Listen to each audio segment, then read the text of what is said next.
ناظرین کرام، جیسا کہ آپ لوگوں کو معلوم ہے کہ آج 21 رمضان المبارک پیر کا دن ہے۔ اگر آپ رمضان میں خزانے لوٹنا چاہتے ہیں تو آج یہ وظیفہ کسی بھی وقت پڑھ لیجئے گا۔ نہ وقت کی کوئی پابندی ہے، نہ جگہ کی کوئی قید ہے۔ ماہ رمضان کا مہینہ جو اپنے ساتھ رحمت لے کر آیا ہے، برکتیں لے کر آیا ہے، ہر گھڑی قبولیت کی ہے، ہر لمحہ رحمت و برکتوں سے مالا مال ہے۔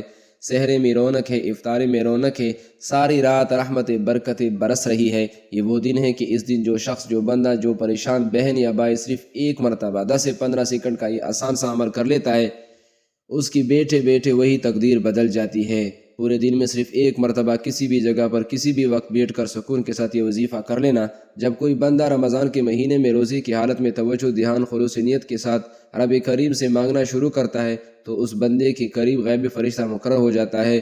وہ بندہ جو مانگتا ہے اللہ تبارک و تعالیٰ اس کی ہر حاجت کو پورا کر دیتا ہے۔ ناظرین کرام، اس عمل کو کرنا، جو وظیفہ میں آپ کو آج کے دن بتانے جا رہا ہوں، آج کے دن کا بہت ہی طاقتور ترین یہ وظیفہ ہے۔ جس بندے نے بھی اس عمل کو کر لیا اس کے بند دروازے کھول جائیں گے۔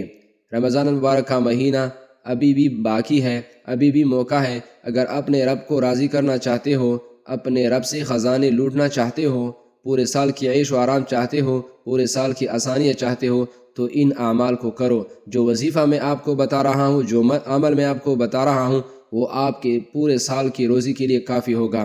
آج دنیا جہاں کے تمام کام چھوڑ کر یہ وظیفہ پڑھ کر دیکھیے گا۔ آپ دنیا کے کسی بھی کونے میں ہو، یہ ضروری نہیں ہے کہ آپ فلاں ملک سے ہو، فلاں سے آپ کا تعلق ہے، جس ملک میں بھی آپ رہتے ہو، آج کے دن کسی بھی وقت یہ وظیفہ پڑھنے کی اجازت عام ہے۔ آپ لوگ صبح پڑھ لیں، فجر کے وقت، ظہر، عصر، مغرب، عشاء، تہجد، سب سے بہترین ٹائم افطاری کے وقت کا ہے یا سحری کے وقت کا ہے۔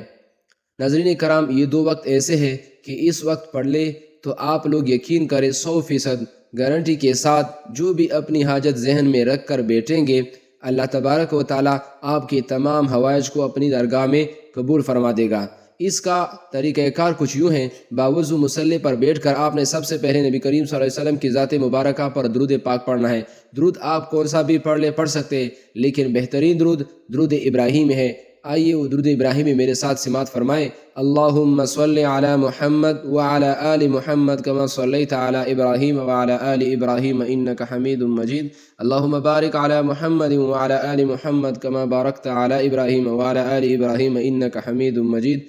ایک بار درود پاک پڑھتے ساتھ ہی فوری طور پر آپ نے سب سے پہلے اپنے مقصد کی نیت کرنی ہے۔ آپ میں سے جو کوئی بے روزگار ہے، روزگار کے لیے پڑھ لے، بے اولاد ہے، اولاد کے لیے پڑھ لے۔ شرط صرف یہ ہے کہ آپ لوگوں نے اس عمل کو، اس وظیفے کو نیت کے ساتھ پڑھنا ہے، کیونکہ یہ عمل ایسا عمل ہے جسے تیر بہدف عمل کہا جاتا ہے۔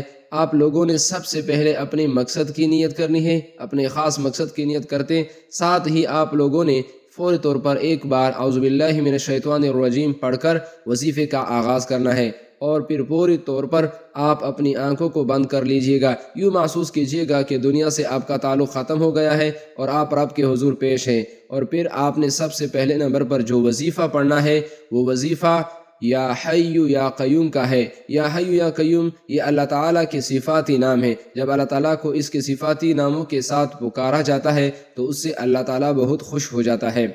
تو یہ دو صفاتی نام اللہ تعالیٰ کو راضی کرنے کے لیے آپ نے پڑھنے ہیں۔ کتنی بار پڑھنے ہیں، کیسے پڑھنے ہیں، توجہ فرماجیے گا۔ یا حی یا قیوم ایک بار ہو گیا، یا حی یا قیوم دو بار ہو گیا، یا حی یا قیوم تین بار ہو گیا۔ اسی طرح سے آپ پہلے نمبر پر یا حی یا قیوم کو ہاتھ کی انگلیوں پر پڑھ لے، تسبیح کے دانوں پر پڑھ لے۔ آپ نے صرف 7 بار پڑھنا ہے۔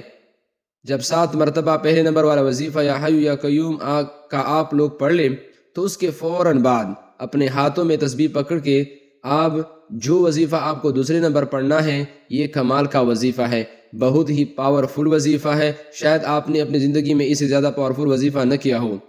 تو وہ وظیفہ یہ ہے کہ آپ نے اس وظیفے کے بعد فوراً سورۃ الاخلاص کا تلاوت کرنا ہے، سورۃ الاخلاص کا وظیفہ کرنا ہے۔ آئیے میرے ساتھ سماعت فرمائیں۔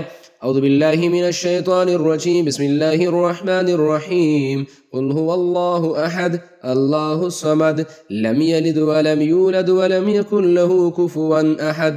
یا حی یا قیوم کو 7 مرتبہ پڑھنے کے بعد آپ نے سورۃ اخلاص کو 3 بار پڑھنا ہے۔ آپ لوگوں نے اس پورے عمل میں اپنی طرف سے ذرا سی تھوڑی سی بھی تبدیلی نہیں کرنی، تھوڑی سی تبدیلی کرو گے تو یہ پورا کا پورا عمل ضائع ہو سکتا ہے۔ اللہ تبارک و تعالیٰ کے دربار میں دعا گو ہوں کہ اللہ تبارک و تعالیٰ ہمارے ان تمام اعمال کو اپنے بارگاہ میں قبول فرما دے، آمین۔